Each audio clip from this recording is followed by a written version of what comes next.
नमस्कार, आप देख रहे हैं कैपिटल दर्पण न्यूज। आपके साथ में हूं वैशाली। आइए रुक करते हैं आज की खबरों की ओर। कल शनिवार को प्रदेश के मुख्यमंत्री शिवराज सिंह चौहान उदयपुरा में चिनकी बौरास बैराज संयुक्त बहुउद्देशीय परियोजना का भूमि पूजन करने उदयपुरा मंडी प्रांगण में पहुंचे थे। कार्यक्रम की समाप्ति के बाद जैसे ही मुख्यमंत्री का काफिला हेलीपैड जाने लगा तो मंडी गेट के बाहर मौजूद करणी सेना के लोगों ने मुख्यमंत्री को काले झंडे दिखाए और जमकर नारेबाजी की।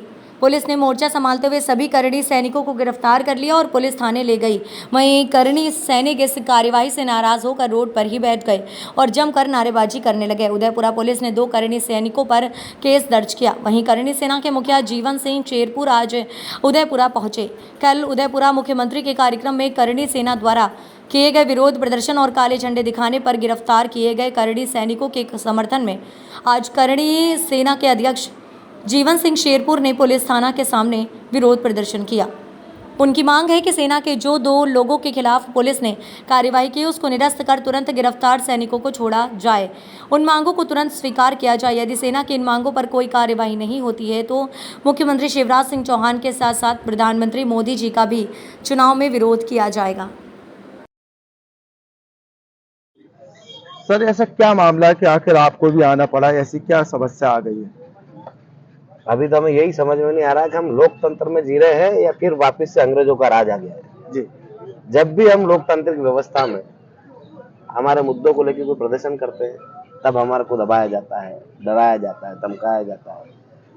हमने 8 जनवरी में आंदोलन किया था जिसका जन आंदोलन नाम दिया था। सारे समाज, सारे वर्ग के लोग उपस्थित हुए थे और हमारी 18 सूत्री मांगों को भारतीय जनता पार्टी के मुख्यमंत्री और उनके मंत्रियों ने मानी थी और कहा था कि 2 महीने में पूरा करेंगे।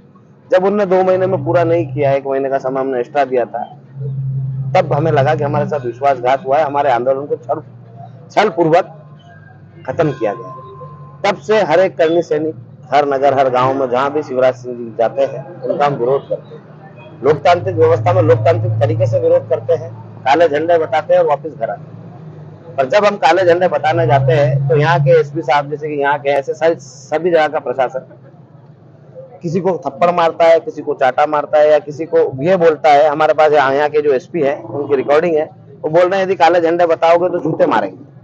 तो हम भी ये देखना चाहते हैं कि मोदी जी के राज में और शिवराज मामा के राज में लोकतांत्रिक व्यवस्था खत्म हो रही है या चालू है। क्योंकि जब एक प्रशासनिक अधिकारी जिसके ऊपर जवाबदारी है सब लोगों को साथ में लेके चलने की, यदि कोई रास्ते से भटक रहा है तो उसको समझाने की, साथ में बिठाने की, युवाओं को हर चीज से अवगत कराने की, क्या यहाँ के एसपी साहब को पता नहीं है कि यहाँ का युवा टिकट मांगने के लिए विरोध कर रहा है?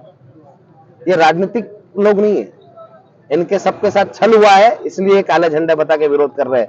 ये कि कांग्रेस के लोग नहीं, ये भारतीय जनता पार्टी के भी नहीं, ये अपने हक अधिकारों के लिए लड़ रहे हैं और अपने हक अधिकारों के लिए क्या इस लोकतंत्र में विरोध प्रदर्शन करना जायज नहीं है?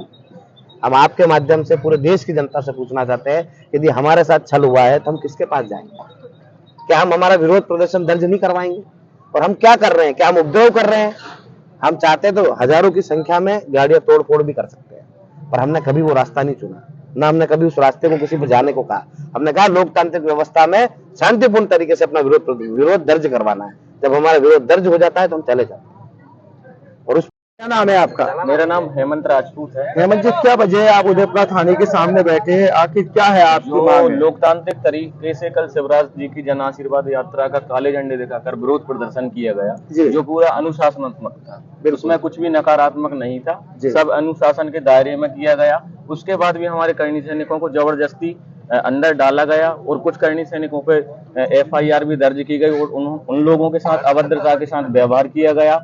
इसी वजह से हम लोग यहाँ पर एकत्रित हुए हैं और हमारे बीच करणी सेना परिवार के मुखिया ठाकुर जीवन सिंह जी शेरपुर भी उपस्थित हैं। और आज इस लोकतांत्रिक देश में यदि हम हमारी मांगों को यदि किसी के सामने नहीं रख सकते हैं तो मतलब हम कुछ गलत भी नहीं कर रहे हैं। जो हमारे साथ गलत हुआ, हमारे साथ 10 से 12 लाख लोग उपस्थित थे जम्बूरी मैदान भोपाल में, सभी की भावनाओं से खेला गया और विश्वासघात किया गया। जबकि हमने 2 महीने के बाद 1 महीने का समय और ज्यादा दिया, लेकिन किसी भी मांग को लागू नहीं किया गया, जिसमें गौ माता के लिए भी सभी मांगे रखी गई थी। आज आप गौ माता की दुर्दशा देख रहे हैं कि यदि उदयपुरा से आप बरेली जाएंगे, उसी बीच में आपको 10 से 15 गौ माताएं पड़ी हुई मिल जाएंगी, उनके लिए कोई व्यवस्था नहीं है।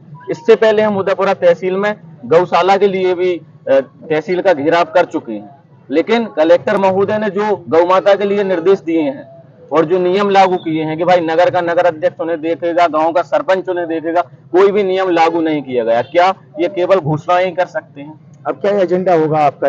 एजेंडा यही होगा कि हम इन्हें इस बार वोट से चोट देंगे। करणी सेना परिवार पूर्ण रूप से विरोध करेगा यदि हमारी मांगों को लागू नहीं किया गया तो। इस दौरान यदि कोई समझौता मुख्यमंत्री और आपके बीच में हो जाता तो फिर समझौता तभी होगा जब हमारी मांगों को मांगा जाएगा। 22 सूत्रीय जो हमारी मांगे हैं, यदि आप वो मान लेते हैं तो उसके बाद ही कुछ रास्ता निकल सकता है, उससे पहले कोई भी समझौता नहीं होगा। इस खबर में फिलहाल इतना ही। आगे की तमाम अपडेट्स जानने के लिए जुड़े रहें कैपिटल दर्पण न्यूज के साथ। नमस्कार।